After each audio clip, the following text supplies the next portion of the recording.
चलो नेक्स्ट है बहुपदीना शून्यों। बहुपदीना शून्यों आपणे व्याख्यायित केवी रीते कर्या हता कि जो पी ऑफ ए बराबर शून्य तो वास्तविक संख्या ए ने बहुपदीनुं शून्य कहेवाय छे। आपणे लखीए बहुपदीना शून्य। जो पी ऑफ ए बराबर शून्य, पी ऑफ ए कोईपण बहुपदी छे एमां ए मूकता पी ऑफ ए बराबर शून्य तो वास्तविक संख्या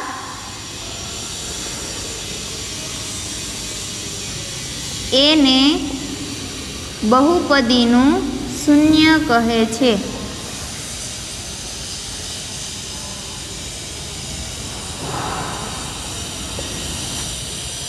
बहुपदीना शून्यों एटले के जो पी ऑफ ए बराबर शून्य तो वास्तविक संख्या ए ने बहुपदीनुं शून्य कहेवाय। आपणे उदाहरण द्वारा समझीए। जो पी ऑफ एक्स बराबर छे 3x + 2, पी ऑफ एक्स बराबर 3x + 2 एक सुरेख बहुपदी आपेली छे। हवे आपणे आनुं शून्य शोधवुं होय तो शुं करता हता के 3x + 2 बराबर शून्य।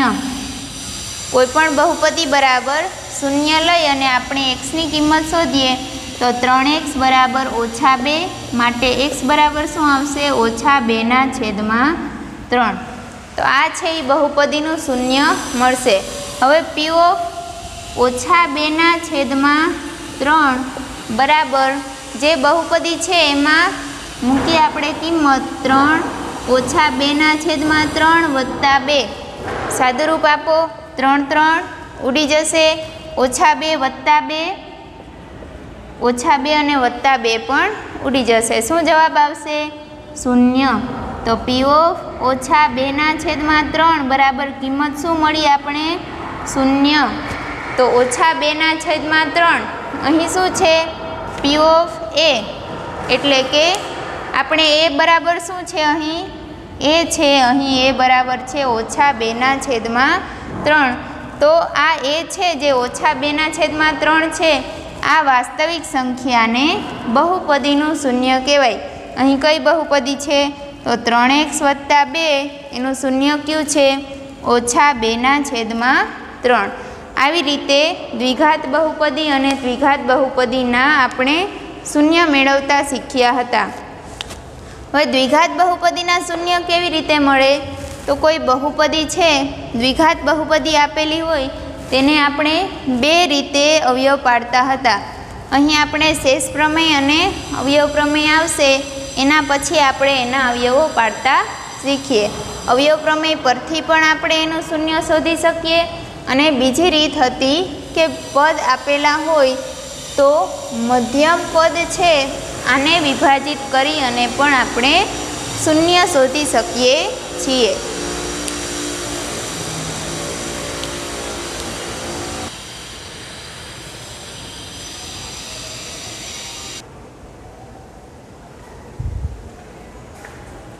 बहुपदीना शून्यों एना पछी आपणे शेष प्रमेय जोयुं हतुं। तो शेष प्रमेय शुं कहेवा मागे छे कि जो कोई बहुपदी पी ऑफ एक्स ने सुरेख बहुपदी एक्स माइनस ए वडे भागवामां आवे तो शेष शुं मळे? पी ऑफ ए मळे। आपणे शेष प्रमेयना कथनने અહીં લખીએ કે જો કોઈ बहुपदी पी ऑफ एक्स ने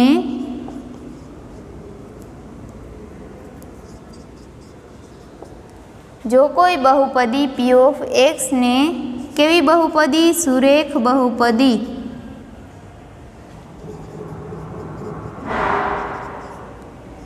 एक्स माइनस ए वडे भागवामां आवे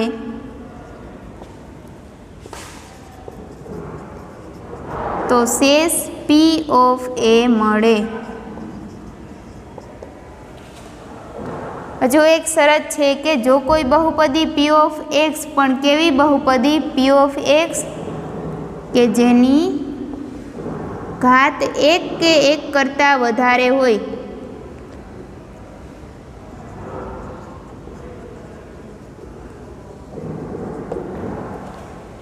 તો શેષ પ્રમેયનું કથન શું છે કે જો કોઈ બહુપદી p ઓફ x કે જેની ઘાત 1 કે 1 કરતાં વધારે હોવી જરૂરી છે, સુરેખ બહુપદી x - a વડે એને ભાગવામાં આવે તો શેષ p ઓફ f મળે. ઘાત 1 કે 1 કરતાં વધારે શું કામ? અહીં કઈ ઘાત લીધી છે? બહુપદી x - a. આના વડે ભાગવાનું છે તો ભાગવાનું હોય શું હોય? ભાજક. ભાજક અને p ઓફ x શું છે આપણે? ભાજ્ય. અને શેષ શું મળશે? તો p ઓફ a શેષ મળશે ભાજક x - a વડે ભાગતા. તો જો p ઓફ x ની ઘાત છે એ 1 કે 1 કરતાં વધારે હોવી જોઈએ. જો અહીં ઘાત છે એ 1 કરતાં ઓછી એટલે કેવી બહુપદી હોય? 3. તો 3 બહુપદી છે એને x - 1 વડે ભાગી શકાય ના, કારણ ભાજ્ય છે એમાં ચલની ઘાત છે એ ભાજક કરતાં કેવી છે? નાની છે, તો ભાગ ચાલશે નહીં. એટલે આ જરૂરી છે કે જેની ઘાત 1 કે 1 કરતાં વધારે હોવી જોઈએ.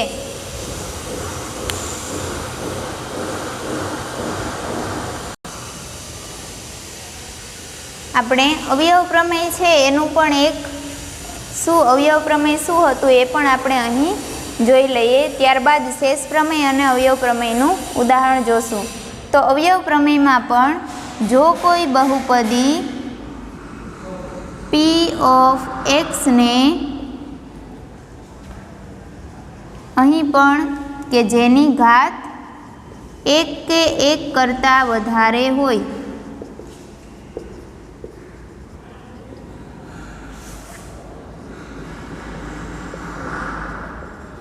તથા એ વાસ્તવિક સંખ્યા હોય.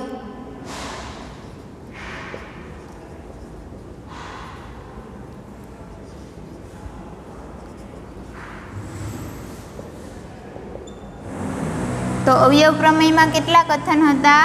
2 વસ્તુ આપેલી છે કે જો p ઓફ a બરાબર 0, જો p ઓફ a બરાબર 0 તો x - a A p of x નો એક અવયવ છે.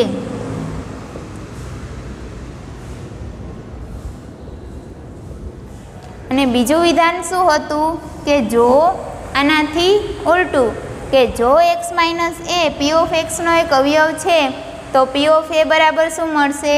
0. જો x - a A p of x નો એક અવયવ છે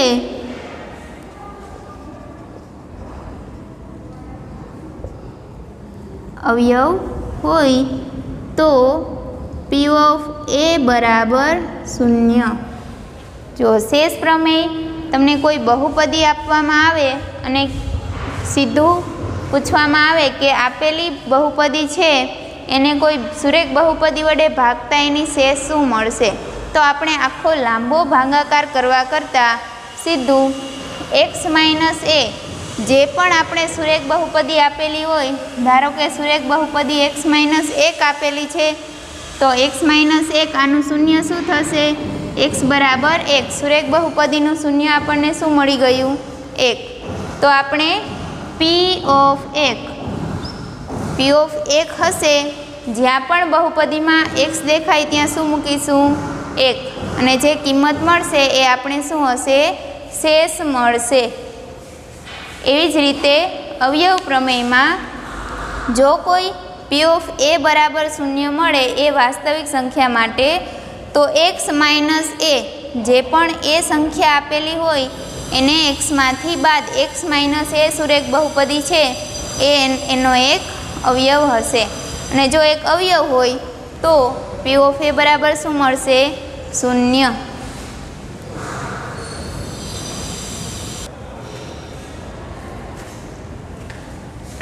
ચાલો આપણે 6x ની 2 ઘાત વત્તા 17x વત્તા 5 એક બહુપદી છે જે દ્વિઘાત બહુપદી છે અને અહીં x ની 2 ઘાત ઓછા 22x વત્તા 120 બંને દ્વિઘાત બહુપદી છે. આપણે એના શૂન્યો શોધવાના છે. તો શૂન્ય શોધવાની રીત મધ્યમ પદને વિભાજિત કરીને આપણે અવયવો મેળવીશું. શું કરવાનું? તો 6 અને 5 પ્રથમ પદનો સહગુણક શું છે? 6. તો 6. અંતિમ પદનો સહગુણક શું છે? 5. 6 5 શું થશે? 30. તો 30ના એવા ભાગ પાડવાના કે શું આવશે? 17. એનો સરવાળો કરતાં 17 આવવા જોઈએ. 6 પંચા 30. હવે 30ના એવા અવયવ શોધો. અહીં 3 2 6 અને 5. 5 ગુણ્યા 2 કેટલા થશે? 10 અને 3. હવે 10 3 30 ગુણાકાર તો 30 થશે, પણ 10 વત્તા 3 શું થશે? 17 નહીં થાય, પણ કેટલા? 13 થશે. એટલે આ અવયવ આપણે મધ્યમ પદને વિભાજિત કરી શકીએ નહીં. હવે 5 3 15 ગુણ્યા 2 15 અને 2 15 ગુણ્યા 2 શું થશે? 30. 15 અને 2નો સરવાળો શું આવશે? 17. તો આપણે 17x છે અને 15x વત્તા 2x એવી રીતે મધ્યમ પદને છૂટું પાડીને લખી શકીએ.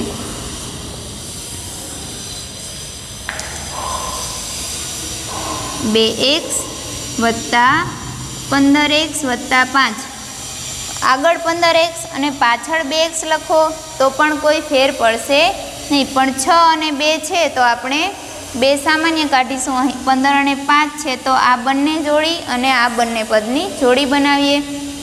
2x સામાન્ય નીકળશે, વધશે શું? તો 3x વત્તા 1. 2x તો અહીં સામાન્ય નીકળી ગયા તો વધશે 3x વત્તા 1. અહીં 15x વત્તા 5 સામાન્ય શું નીકળશે? 5. તો 3x વત્તા 1. હવે આ બંને પદ છે એક સરવા 2x કૌંસમાં 3x વત્તા 1 અને વત્તા 5 3x વત્તા 1. તો બંનેમાં સામાન્ય શું છે? 3x વત્તા 1. હવે સામાન્ય કાઢી લીધા પછી વધશે શું? તો 2x વત્તા 5. તો આપણે અવયવો શું મળશે? 3x વત્તા 1 અને 2x વત્તા 5. હવે આ અવયવો મળ્યા એના આપણે જો આપેલી બહુપદી છે એના શૂન્ય શોધવા હોય તો કેવી રીતે મળે? તો 3x વત્તા 1 બરાબર 0 અને 2x વત્તા 5 બરાબર 0. હંમેશા આપણે યાદ રાખવાનું કે શૂન્ય શોધવાના હોય તો કોઈ પણ બહુપદી બરાબર શૂન્ય સંખ્યા લઈ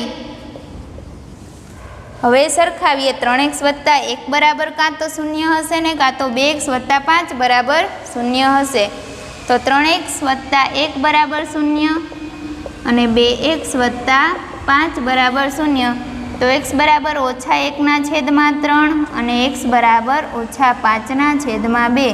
આ બંને એના શૂન્ય મળશે. આ બંને સંખ્યાઓ છે આમાં મૂકતા બહુપદી છે એનું મૂલ્ય શું મળશે? શૂન્ય મળશે.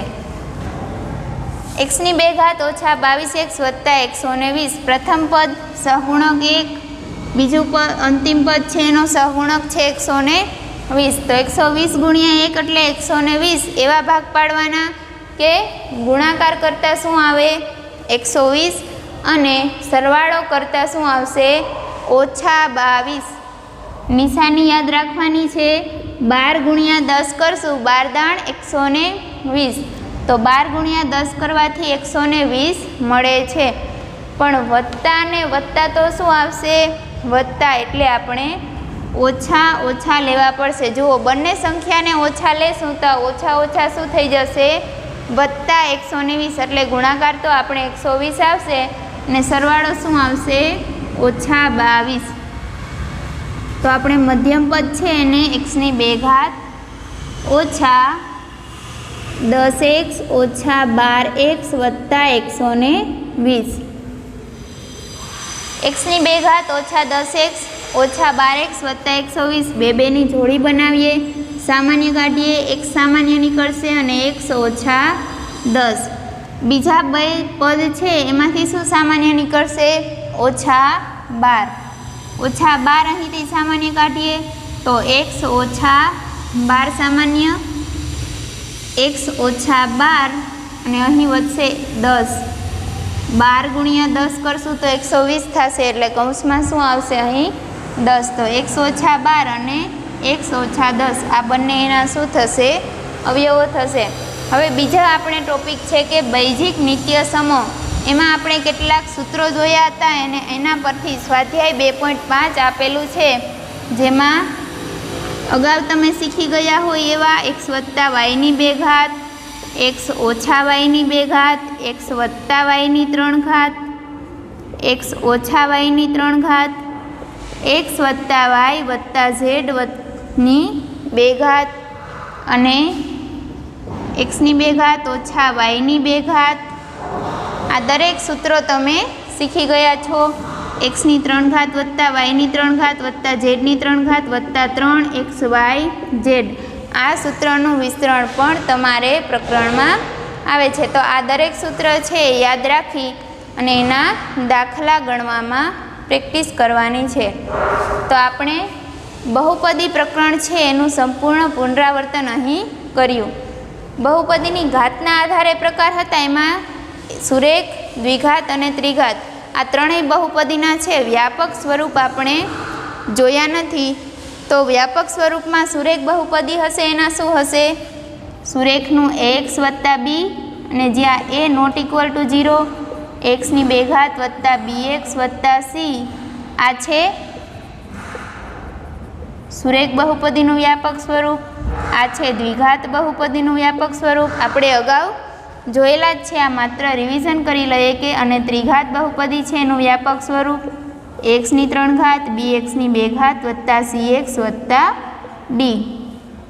એ નોટ ઇક્વલ ટુ 0. આ દરેક વ્યાપક સ્વરૂપ માટે આ કન્ડિશન હોવી જોઈએ કે એ છે એ શૂન્ય હોવો જોઈએ નહીં. જ્યાં ab, abc, abcd આ દરેક છે એ કેવા છે? અચળ સંખ્યાઓ આપેલી છે.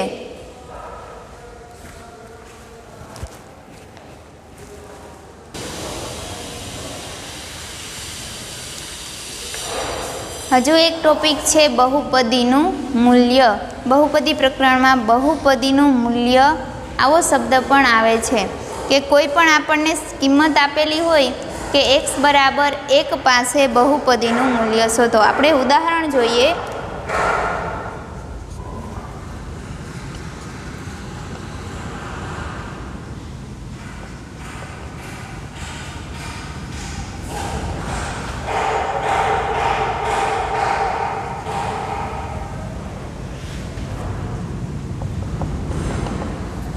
p ઓફ x બરાબર વર્ગમૂળમાં 2xની 2 ઘાત વત્તા 3 x બરાબર 1 આગળ બહુપદીનું મૂલ્ય શોધો.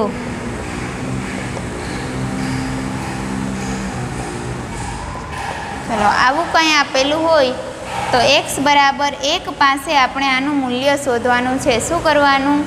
p ઓફ જ્યાં x દેખાય છે ત્યાં શું મૂકીશું? 1 મૂકવાનું. તો p ઓફ 1 બરાબર વર્ગમૂળમાં 2 1ની 2 ઘાત વત્તા 3. તો 1ની 2 ઘાત શું થશે? 1 ગુણાકારમાં 2 એટલે વર્ગમૂળમાં 2 છે તો વર્ગમૂળમાં 2 અને 3. તો આપેલી બહુપદી p ઓફ x છે એનું x બરાબર 1 પાસે શું મૂલ્ય મળે છે? 3 વત્તા વર્ગમૂળમાં 2 અથવા તો વર્ગમૂળમાં 2 વત્તા 3. તો x બરાબર 1 પાસે આપેલી બહુપદીનું મૂલ્ય 3 વત્તા વર્ગમૂળમાં 2 છે. આવી રીતે કોઈ પણ બહુપદી તમને પૂછવામાં આવે અને xની ચલની કોઈ પણ કિંમત આપણને એની પાસે બહુપદીનું મૂલ્ય શોધવાનું કહે તો જે x બરાબર આપણને મૂલ્ય આપેલું છે એને ક્યાં મૂકવું? જ્યાં બહુપદીમાં x દેખાય ત્યાં એની બદલે x બરાબર જે સંખ્યા આપેલી હોય એ મૂકી અને સાદુરૂપ આપી અને જે જવાબ આવશે એ આપણું શું આવશે? બહુપદીનું મૂલ્ય મળશે.